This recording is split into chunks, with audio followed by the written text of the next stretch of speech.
I'm Jim Mayer, I'm Education Team Director for Vatech America, and I want to welcome you to our Lunch and Learn session. Great to be back, Jim, for another Lunch and Learn. My name is Paul Satone. I'm the West Coast Education Trainer for Vatech. Yeah, welcome, Paul, back, and we want to welcome everybody for joining us today on this short 20-minute session. Thank you for taking some time out of your lunch hour to kind of take your office to the next step. Paul, what are we talking about today? So today we're going to be discussing optimizing our 3D Pan tab in Easy3Di. So we will take a look at 3D panoramic adjustment utilizing the Create Panel button inside of Easy3Di, image capture and exporting options, and also we'll discuss why patient positioning is important for 3D pan rendering. And let's kind of look at our really our first resource here, or one of our big resources is going to be, the Vatech website. Specifically the Customer Learning Center. So let me take you over to the Customer Learning Center here, and you can see I'm logged into our website here, vatechamerica.com. I'm going to go up to Service and Support, and if I scroll down and click on my Customer Learning Center right here, what we want to do is go over to our Software tab and go to Easy3Di. So from here, it's going to ask you to log in. If you don't have an account, go ahead and click on Create an Account, fill out your information. When you choose your product, either choose the software or your device. But if you already have an account, this will already be populated. Go to log on, and then you can see our video training. So as I scroll down here, and here's your whole host of videos that are probably about 4 minutes long. Paul, let's talk about the FAQ section. You want to run us through that? Sure. So the FAQ section on our website is a really great resource for anything quick and easy. You may not want to call support. A quick way to avoid calling support is just to go to our FAQ and type in the search box what you're looking for. So whether it be exporting, printing, you just basically type your question or just a single word in there, and it'll bring up all the articles in relation to your inquiry. So in this case, we have exporting as the STL, surface model, export to third-party software. So depending on what you're looking at, it has an article right there, really at your fingertips with all the information you need to answer the question. Yeah, in this case, we did export, and really our topic for today, how do we export this? And this takes us step-by-step outlining each process. So once this webinar is done, you have the option of going to our FAQ and getting that information there. So a lot of good information on our website there. So Paul, today's topic is going to be for CBCT and the 3D pan window. Right. Really optimizing the 3D pan.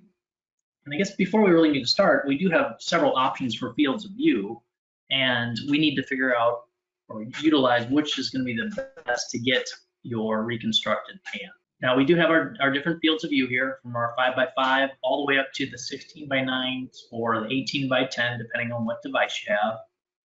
And Paul, do you want to run us through the 12x9, what we're seeing and what we're not seeing, and compared to the 16x9, and which one we're going to utilize specifically for getting the optimal 3D pan? So the 12x9, we will capture all of the indentation with the 12x9. So you'll get all the teeth in there, but you will not have the condyle, and the optimal size for the sinus and TMJ would be the 16x9 or the 18x10, which will capture all the dentition, more superior of the sinus and the TMJ. And thus, we're almost able to mimic that two-dimensional pan that we're creating on our 2D mode. So really the 16x9 or 18x10 to get that all the required anatomy that we're looking for in a traditional pan from our 3D pan tab. Right. Now, so let me do this. Let's take everybody to our EasyDent software, and you can see that I've selected my patient. I've got a panorama image here, and if I hover over this, it tells me that we do have our 16x9 data set. So I'm going to go ahead and double click on this, which is then going to launch my 3DI software. So you can see I do have my 3DI software here, and we have our rendering. And let's kind of describe, Paul, exactly what you were talking about. We can see the inferior border of the chin. well into the sinus, and we can see our condyles here. So my next step is going to go over to my 3D pan tab, and you can see I have my rendering here. So let's just going to look at the overall screen. You have your 3D pan window at the top, your scout view, bone density, and your sectional tabs. Today's goal is really just to focus on this 3D pan window. So I'm going to hit my space bar to turn off those crosshairs there. And then let's utilize our MIP setting here to give our true density of what we're seeing on screen. Now, what are the deficiencies we're seeing here? What are the distortions, and what are we not seeing here that we need to improve when we recreate this 3D pan? So some of the things on this scan in particular are common, and really it's all based off of the patient positioning, which the software utilizes the algorithm to create this pan for us. So if you notice in the anterior, the distortion in the anterior section, the lower anterior there is visible. The teeth look a little bit elongated and distorted. And also the full height of the 3D pan window itself is not visible. You can notice you can't see any of the condyles.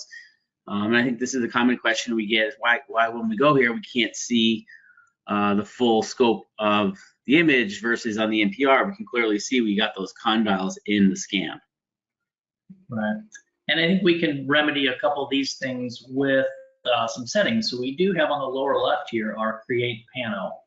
And as you mentioned, the software is actually using an algorithm to AI or trace those points on this window. And while we're looking at this, I'm going to go ahead and enlarge this so we can see a little bit better. I think you're going to take us through adjusting this for the optimal pan, which kind of is step one. So sometimes you do need to go through this. So we're going to take you through adjusting our pan. And really, Paul, what is your first step here on doing this? My first step is usually adjusting the height of the image there. So the algorithm, I think, gives you the average of the top and bottom of the scan. So that's why sometimes we're missing that upper superior border.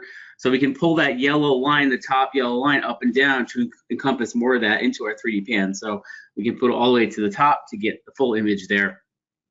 And we can see even on that little preview on the bottom, we have more of that upper portion of the scan there. And then under the curves section on the upper right, we can see we have, again, the algorithm which makes an auto curve for us automatically. So we can simply adjust our points around that curve and move them so we're right through the center of the arch. So what I usually will do is use my mouse wheel and scroll down so I can see the width, the full width of that bone there on that curve view, and then we can adjust those points so that we're right in the center of that bone there, right between the teeth. It's kind of nice here because as I'm doing this, it's really showing us a live preview at the bottom down. Right. As we adjust these points, we can go through and look at how this image changes. And a little darker down here, what I can see though is I can see my 8 and 9 are more elongated upright, and also 24 and 25 don't have that severe flare to them. Now, one thing I'm going to do is I believe we can also just kind of change these around here to get that, and let's see what that looks like. So I've kind of adjusted those points there to do that. So the other thing, Jim, is you can either adjust your points along that curve, or you can just draw a brand new one if you prefer that. The fourth icon there is the draw curve icon, and we can click that, and just starting at the back edge of the scan, we can do a series of clicks right down through the anatomy here. Do you have any certain number of points that you place, or a method? I would say, as you start to make more curves, you want your points closer together. Right, and then we can kind of adjust as necessary as you're doing on here to just drag these around. Right. All right. So I think we're satisfied with our recreation here. Yeah. So all we have to do here is click OK, and it will take back and regenerate that pan for us. And we've noticed that we're back on our 3D pan window, and I do have my nice smile. 24 and 25 are more upright, so are 8 and 9 A little crowding here in our 910 region. So let's go back to our create panel. If we wanted to kind of touch that up, we could actually come here and kind of move these around a bit and see if this is going to make a difference. I'm just going to flare those out a little bit more. So really you're in control of creating this image if you need to. A lot of times this is going to set this up for you automatically, but we'll be satisfied with what we have there. And that looks much better. Right. Now our next step is going to be capturing this image here. And several different ways to do this. If we go up to our 3D pan window here on the upper left, I can double click, or we could hit enter on our keyboard, and that brings us to our, fills the main screen here. Then I'm going to come here and click on my capture view frame. And that takes a screenshot of the full screen. Yep. And that's going to get saved. And click back over here and refresh my patient. You can see my screenshot here. So let's go back to our window. And I'm going to go ahead and double click here and take us back to our full screen here. Paul, do you want to take us through our capture features here? Yeah, so the additional capture tools, if we click under our green toolbar there, we can switch it to capture. The icons to the right of it are the additional tools. The first two ones are really helpful. So the first one is capture region. So if we want to, in the first example, we captured the whole screen, but if we want to minimize some of that extra space, or only capture a portion of it or something like along those lines, we can just simply click on it and drag the window out to what we want to specifically capture. So we can click and drag all the way across to the bottom side of the image, capturing just that one section, and then click capture, and it would just eliminate some of that extra space around the border. And the second icon is a capture window. So we can click on that, and whichever window in your screen space that you want captured, that's just another way to do it there. Yeah, so let me go ahead and capture this. And now let's look at our 2 or 3 different renderings that we've done. So let's go back to our EasyDent-I. So now we're back on our EasyDent-I software, and I'm going to refresh my screen by clicking on the patient's name over here to the left. And as you can see, we have 3 different renderings that we've captured, first, second, and third. So this first icon here, let's double click on this, and it shows our image here. Let me change my layout to one window. So we'll go with our 2 windows here. So the first image we did was when I enlarged our 3D pan window and just took that screenshot. Well, I believe the second window is the one where you did capture region, where you were able to drag from the corner of the image to corner, and you can see how much where we get just the entire pan. We're not getting extra data in there. Right. And then lastly was the one where you did just capture window. So 3 different renderings that we've, same image, just different sizes. So Paul, once we have this captured, let's take everybody through how to export that, either if we're sending it to a report or if we're just exporting it to the desktop, what features and functions that can be, and sending it to emailing or other softwares. Okay.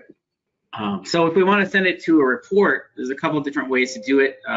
We can set it up real simply to just be able to right click on our screenshot and send report. So that should throw it right over to our report tab, and whatever report you have set in by default, it'll place it in that placeholder. In our case, we have one image and one text box defaulted here. And then from here, we have the options of printing, or we can do our drop down here and export, and 2 different options. We can send that to email, where I click on this, it automatically attaches with your PDF report. And if you wanted to change the image itself as a DICOM, you can change that over to JPEG. Type in the recipient's email and click on send. The other option here is our export, which is going to just take us to our desktop or whatever file location you want. We can save it as a PDF or any of our popular JPEG or photo options there. Right. So let's go back to our patient here. And so Paul, we did the export. Let's do other right-click features. What's the next easiest besides sending to report, specifically from this window? So we could copy to clipboard. If you have an external, like a Outlook or something that you use separately, and you did want to email, that's a quick way to copy it and paste it into an email or another document. Or we can export it. If you want to directly export out of here, high quality, you can export right from here. Select, JPEG, your image file type, and we could export from here.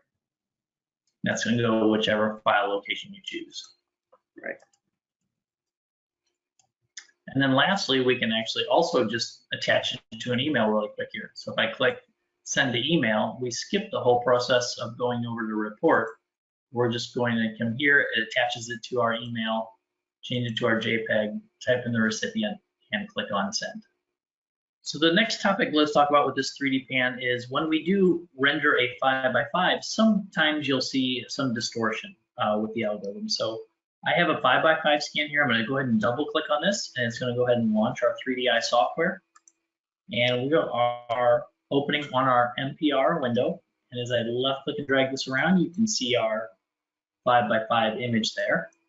And let's do this. Let's go over our 3D pan and look at our rendering. So you see we do have a bit of distortion. And let me come here and kind of tip this down. You can see how it's flattened it out. But the issue is that we do have our distortion with the algorithm and its trace. So Paul, let's go ahead and take everybody through the next steps for this. Yes, so to adjust that, and I think this is a common question too we get. So just like the larger field, really the same process. So we're just going to go into create panel under our 3D panoramic section on the left side of the screen. And you can see we have an arch there, but it's not properly lined up with our small field of view. So we can either adjust that, or the easier way probably would be just to create a new curve right there, that fourth icon up there, draw a curve, and just do it and draw a new one right from tooth number 9 there all the way down right through the middle. So once we've finished tracing here, let's go ahead and hit OK, and let's see what we have as far as our rendering.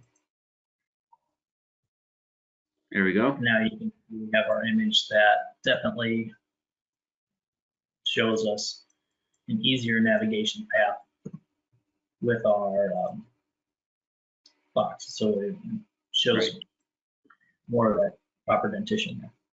Right. That's specifically to the smaller fields of view. Usually we have this issue on the 5x5, or get a lot of questions on this 5x5. So thanks for joining us today for our quick lunch and learn session. If there's any questions you guys may have, please feel free to reach us at education@vatechamerica.com with, again, any questions for the education team. So also we have a lot of future webinars coming up. And on our website, if you go to vatechamerica.com, click on that webinar schedule button right there, and it'll take you down to your meetings events. We have a whole bunch of upcoming events always being refreshed through there with the Vatech education team, with some key opinion leaders. So a lot of good stuff, informative stuff to help your office grow.